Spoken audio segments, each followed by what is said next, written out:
Isang mapagpalang araw sa lahat. Ang kwentong matutunghayan natin ngayon, maikling karanasan ng isang taga-subaybay na nagpapatago sa pangalang Manang Agustina. Taong 1976, sa isang lugar na matatagpuan sa timog bahagi ng Mindanao, payapang naninirahan ang pamilya niya kasama ang mister nito at dalawang anak na parehong babae. Maliit pa ang mga ito. Edad ng panganay ay 4 anyos at ang bunso naman ay 2 taong gulang pa lang. Di pa matagal noon nang sila'y lumipat sa naturang lugar. Yung bahay naman po nila ay simple lang, gawa sa pawid ang bubong. Meron itong silong at yari halos sa kawayan. Sa lugar na yon, kahit may araw pa, sobrang tahimik talaga gawa ng nasa gitna sila ng kasagingan. Meron naman pong kapitbahay kaso 5 hektarya pa ang distansya. Kaya sa sobrang tahimik, ang maririnig mo lang doon ay mga huni ng ibon, ihip ng hangin, mga hampas ng dahon ng saging at mga insekto na animoy nagsasagutan. Kung ganon katahimik sa umaga, ano na lang kaya sa gabi? Wala rin pong kuryente ang naturang lugar kung kaya napakadilim. Ang gamit lang nila noon pang ilaw ay sulo at lampara. Kapag may buwan, matutuwa na ang mag-anak sapagkat kahit papano'y may ilaw galing sa kalangitan na nagsisilbing liwanag sa karimlan. Maganda ang naturang lugar sa totoo lang. Tahimik, payapa at makakarelax kang talaga. Ngunit sa kabila ng katahimikan, kapayapaan, may nakaambang panganib sa kaligtasan.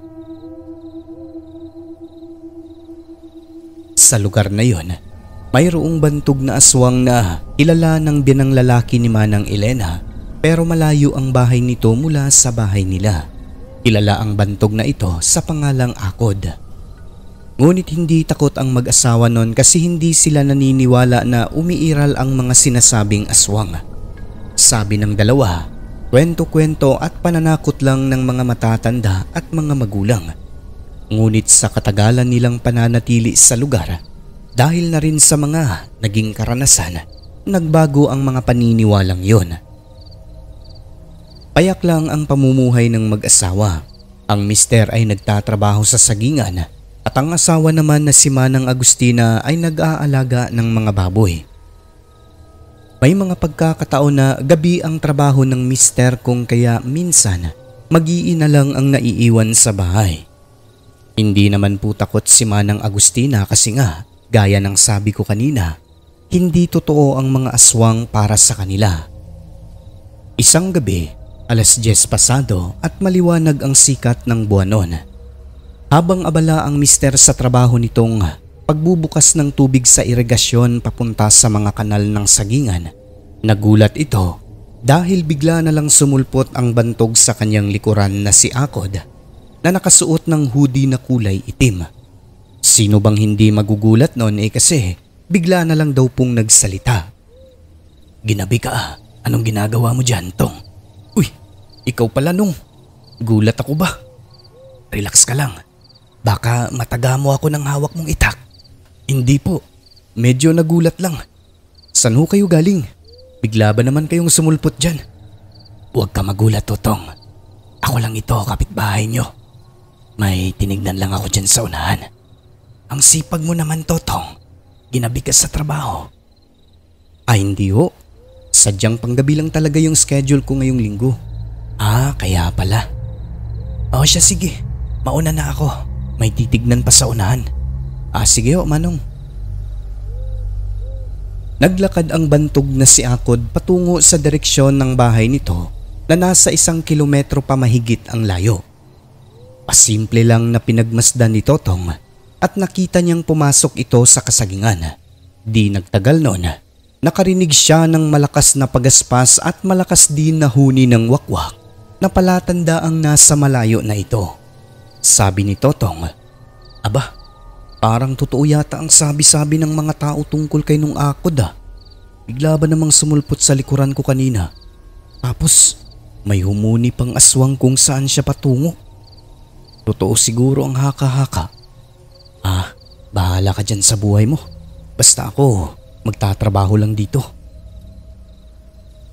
Samantala, sa gabi rin na yon, nagising si Manang Agustina dahil naririnig niyang parang may taong naglalakad papalapit sa bahay nila hanggang sa nawala ang yabag nito sa mismong bakuran. Buong pag-aakala ng asawa ang mister na ang dumating.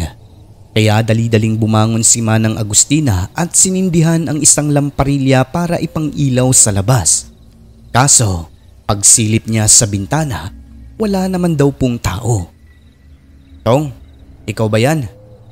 "Hoy Totong, pumasok ka na rito." "Sumagot ka, kung hindi rin kita pagbubuksan dyan." "Hoy Totong." At dahil walang sumasagot, medyo kinabahan si Manang Agustina noon dahil baka aniya magnanakaw at nanakawin yung mga alagang baboy nila. Madali pa namang manakaw yon, bunsod ng gawa lang sa kahoy yung kulungan. Ang ginawa ni Manang Agustina, kinuha niya ang jungle bolo na ginagamit sa sagingan, tapos sumilip-silip at pinagmamasdan niya ang mga alagang baboy mula sa maliit na butas sa dingding ng bahay. Ilang minuto niyang ginawa yon hanggang sa parang natakpan saglit yung butas kung saan siya sumisilip. Ibig pong sabihin nun, may dumaan sa tapat niya sa labas ng bahay kaya saglit na natakpan ang butas. Aba, parang may tao nga. "Hoy Totong, ikaw ba yan? Huwag mo akong matakot-takot ng ganyan dyan ha, baka mataga kita." Inis na wika ni Manang Agustina kasi minsan pala biro rin talaga ang asawa. "Hoy Totong! Tong!" Ala, ano yun? Sa nakakakilabot na boses na yon, hindi siya nakapagsalita. Kung magbiro sa kanya ang kanyang asawa, hindi naman daw po ganon. Sa takot na baka bigla na lang silang pasukin sa loob, sinigurado niyang nakalak ang lahat ng bintana pati na ang pintuan. Pagkatapos nun ay dali-daling bumalik sa kwarto at tinabihan sa pagtulog ang mga anak na hawak pa ang itak. Makaraan ng ilang minuto, naisipan niyang sumilip ulit sa siwang. Sa di inaasahan, dahil sa maliwanag nga ang buwan ng gabing yon, maya-maya may namataan siyang figurang taong nakatayo sa ilalim ng puno ng santol na ilang metro ang layo mula sa kanilang bahay. Pagkakalarawan niya, parang nakasuot ng jacket o nakahoodie rin na kulay itim. Nakatayo lang ito, hindi gumagalaw at nakaharap sa bahay nila Manang Agustina. Sino kaya yan? Hanggang ilang sandali pa, ikinagulat niya ang kanyang nakita. Paano kasi? Bigla na lang itong umupo sa may ugat ng puno tapos naging asong kulay itim at naglakad papunta sa gitna ng kasagingan. Kasunod nun, malakas na pagaspas at huni ng wakwak papalayo, na ayon sa mga matatanda, palatandaan na malayo ang isang aswang. Ala, namamalik mataba ako. Pero hindi eh. Tao naging aso. May huni ng wakwak. Aswang yata ang nakita ko. Totoo pala ang aswang.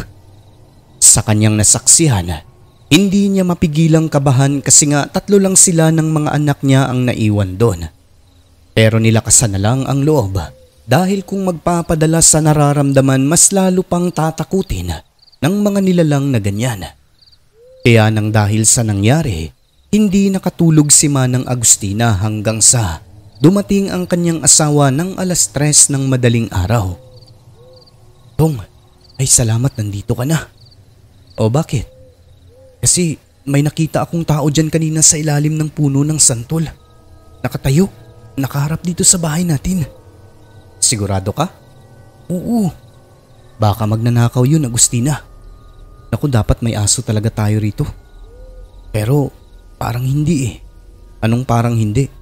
Anong gagawin niya dyan? Hindi, may planong magnakaw, di ba? Kasi yung taong yun, kita ko talaga pag upo niya dyan sa may ugat ng santol. Bigla siyang naging aso. Tumakbo papunta sa gitna ng sagingan. Ha? Baka guni-guni mo lang. Hindi tutong. Totoo. Tapos narinig kong may humuni na wakwak. Papalayo. Doon din sa may sagingan kung saan siya patungo. Teka, Anong suot niya? Naklaro mo ba? Hindi masyado eh. Pero parang naka-jacket siya na kulay itim. Tapos may takip sa ulo. Parang hoodie ganun. Parang ganun na nga, Totong. Aba, hindi kaya sinungakod yun? Ba't mo naman nasabing siya? Kasi ganun din ang suot niya kanina eh. Teka, nakita mo siya? Hindi lang nakita, nakausap pa nga eh. Mga 10:00 pasado. Gulat nga rin ako kanina kasi bigla ba namang sumulpot sa likuran ko. Saan banda? Doon sa may irigasyon. Ang layo-layo ng bahay nila eh, nakarating doon. Tingin ko siya rin yung nakita mo. Kasi nung umalis siya, may narinig din akong huni ng wakwak sa direksyon kung saan siya patungo. Ala, baka totoong aswang ang taong yan, Tutong. Baka totoo ang sabi ng tatay mo at iba pang mga taong nakakilala sa kanya. Malamang, Agustina. Pero kung totoo man na aswang siya o hindi, buhay niya na yon. Hayaan na lang din natin, hindi naman siguro mga ano yan kasi magkakilala naman sila ni tatay. Natatakot lang kasi ako sa mga bata. Naku, huwag kang matakot. Nakausap ko pa nga kanina eh. Malay mo napadaan lang dito, di ba? Napadaan ba yung lumapit dito sa may dingding ng bahay natin? Basta ako, masama ang kutob ko. Huwag kang matakot, Agustina. Hindi mga ano yan. Sige na, matulog na tayo. Bukas na lang natin pag-usapan. Kinabukasan noon, dahil na rin sa medyo nag-aalala ang mister sa kapakanan ng mag-iina gawa ng minsan gabi ang kanyang schedule sa trabaho, inayos niya ang kanilang bahay. Lahat ng butas sa sahig na kawayan ay kanyang tinakpan. Yung bintana naman at pintuan, ginawan niya ng malalaking lock. Pagkatapos noon, ginamit niya yung mga sobrang kawayan na nakaimbak lang sa kanilang bakuran. Ginawa niya itong bakod at pinatulis ang iba tapos pinuwesto sa bubong ng kanilang bahay. At kung hindi nyo na itatanong bakit maraming kawayan doon, ay dahil ginagamit po yun pang tukod sa mga bunga ng saging upang hindi babagsak sa lupa. So ayun na nga, tulad ng paniniwala ng mga matatanda, naglagay din sila ng mga bawang sa mga bintana at pintuan ng bahay dahil takot daw ang mga aswang sa amoy ng bawang. At kada hapon, nagsasaboy sila ng asin sa palibot. Matapos nun kahit papano, napanatag naman si Aling Agustina gawa ng hindi naman na naulit yung kanyang karanasang yon. Subalit kung minsan, hindi maiwasang makaramdam ng takot gawa ng may mga pagkakataon pa rin talaga na may dumadaang wakwak at tiktik malapit sa bahay nila. May mga pagkakataon pa nga, may naririnig siyang parang mga naghahabulan sa gitna ng kasagingan at may nababangga pa sa mga puno. Pero okay na yon kasi hindi naman na lumalapit sa kanilang bahay. Tiniis na lang ang takot at mga sitwasyong ganon dahil wala pa silang malilipatan nun. At isa pa, yun ang pinakamagandang lugar para sa kanila sa kadahilanang nandun lang din mismo ang trabaho ng asawa niya. Hanggang sa isang gabi pa, dito na talaga nakapagdesisyon si Manang Agustina na iwan ang lugar na yon at maghanap na lang ng ibang matitirhan. Mag-aalas 7, nagluto siya ng mga pakain para sa alagang baboy na hapon pa lang ay sinimulan na. Pinaghalo-halong bunga ng papaya, ginayat na kangkong, hinalo sa tahop tapos niluto sa kahoy. Yung dalawang maliliit na anak nandun lang sa may pintuan ng bahay nakatingin sa nanay sa baba. Hindi naman sila mahuhulog dun gawa ng nilagyan yon ng harang. Sobrang laki at bilog na bilog ang buwan ng gabing yon. Kung sa araw pa, tirik na tirik ang sikat nito kung kaya masaya sila nun. Sabi ko nga kanina, kahit na sikat lang na nagmumula sa buwan masaya na ang mag-anak kasi nga wala talagang kuryente sa lugar na yon. Na kahit papano, may liwanag pa rin talaga. Tulad ng dati, wala ang asawa niya kasi panggabi ang trabaho nito. Maya-maya nun, habang abala sa ginagawa, nagtaka si Manang Agustina kasi may malaking anino na dumadaan na parang sa isang ibon kung kaya napatingala siya sa itaas. Ngunit wala naman siyang nakita nung una kung kaya nagpatuloy lang sa ginagawa. Makaraan ng ilang minuto noon, Dumadaan ulit yung anino kung kaya napahinto siya sa ginagawa at napatayo. Pinagmasdan niya ang kalangitan, nagbabakas sakaling makita ang dumadaan. Hanggang sa ilang sandali pa, namataan niya ang isang nilalang na lumilipad ng kaybilis na talaga namang dumaan sa ilalim ng buwan. Kung baga natakpan talaga saglit ang liwanag kung kaya merong malaking anino. Sa puntong yon, lumapit na si Manang Agustina sa kanilang pintuan kung saan naroon ang dalawang anak dahil baka bigla na lang daw bababa ang aswang na yon. Doon na talaga siya natakot at nag-alala sa kapakanan ng mga anak dahil pagkakalarawan niya para itong malaking paniki na mas malaki pa sa kabog, parang tao na talaga, at ang mas nakakapangilabot pa, meron daw po itong mahabang buntot. Hanggang sa di nagtagal noon, humuhuni na talaga ito ng wak. Paikot-ikot sa ibabaw na parang nakatanaw lang sa direksyon ng bahay nila kung kaya dali-dali siyang umakyat at sinarado ang pintuan. Kahit alas 7 pa lang ng gabi, dahil sa kanyang nasaksihan natulog na lang sila ng maaga. Hindi natapos yung pagluluto kasi nga sobrang natakot din talaga. Matapos nun dahil sa nakakakilabot na karanasang yon, nakapagdesisyon ang mag-asawa na lumipat na lang ng ibang matitirhan. Binenta nila yung mga alaga at kaagad na iniwan ang naturang lugar. Aanhin mo ang payapa kung meron namang nagpaparamdam at nanggagambala sa inyo na aswang tuwing gabi. Sabi naman ng binang lalaki ni Manang Agustina, baka nagpaparamdam lang daw sa kanila. Sigurado umano siyang hindi sila pakikialaman ni Akod dahil kaibigan niya ang aswang na yon.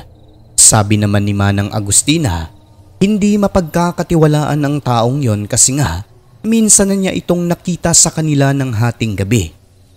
Kung maayos ka na klase na aswang, bakit ka naman pupunta sa bahay nila ng ganoong oras, di ba? Kung minsan hindi malaman kung ano talaga ang nasa utak ng isang aswang kaya bago pa man may mangyaring hindi maganda sa mga anak nila, minabuti na ng mag-asawa na lumisan sa lugar na yon. Makalipas ang ilang buwan, nabalitaan na lang nila na may nakaengkwentrong aswang ang tiyuhin ni Totong sa lugar din na yon. Binaril daw nila ito kasi binagat at tinakot sila sa daan. Ang tiyuhin nilang yon may alam sa mga pangontra at sumpa kung paano pabagsakin o kaya'y tablan ng bala ang isang aswang. Pagkatapos nun, makalipas ang ilang araw, kumpirmado ang hinala nila sapagkat nabalitaan na lang nila na namatay daw sa sakit itong si Akod. Nagkasugat daw ang paa at tiyan, hindi humilom dahil sa sakit nitong diabetes. Yun ang dahilan kung bakit daw siya namatay. Ngunit ang duda nila Manang Agustina, hindi sakit ang ikinamatay nun kundi napuruhan talaga ng tiyuhin ni Totong. Noong unang panahon, pwede lang daw ilibing ang isang kaanak sa bakuran ng bahay niyo dahil wala pa masyadong mga tao at isa pa, malalawak din talaga ang mga lupa noon. Kaya hayon, si Akod na bantog na aswang ay hinatid sa kanyang huling hantungan. Hindi sa sementeryo kundi sa kanilang bakuran. Simula noon, tumahimik ang lugar na yon. Wala nang napapabalitang may tinakot o binagat ng aswang. Na ibig sabihin, isa lang talaga ang nananakot at nanghaharang sa lugar na yon. Walang iba kundi ang bantog na si Akod.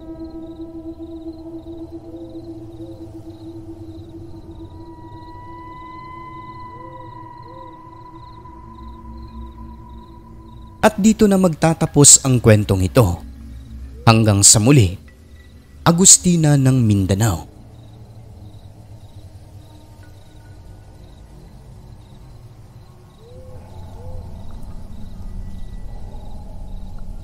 Ang mundong ating ginagalawan, nababalot ng kahiwagaan na tanging ang Diyos lamang ang siyang may kasagutan. Ako po si Alex at ito ang Southern Mindanao Creepy Experience.